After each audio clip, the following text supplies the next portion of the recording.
nga po. Tayo. Yung F3 po. Nakita. Po, nag-solid po siya ng box. At, wala lang. Post ko na. Ngapin po natin siya. Pag hindi post natin. Ayan po. Nakikita po natin yung puta ko sa bayo.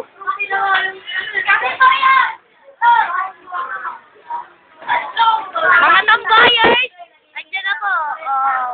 Amang napagbansang tambay ng Pilipinas. And then,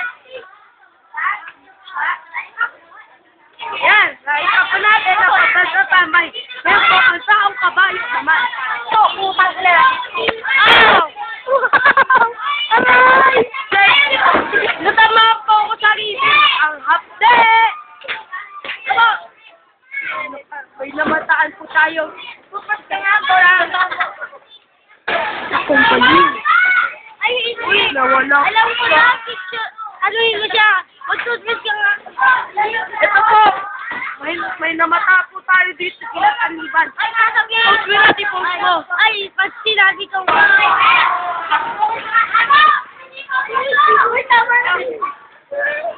Ang newscaster po natin, pinasaniban po.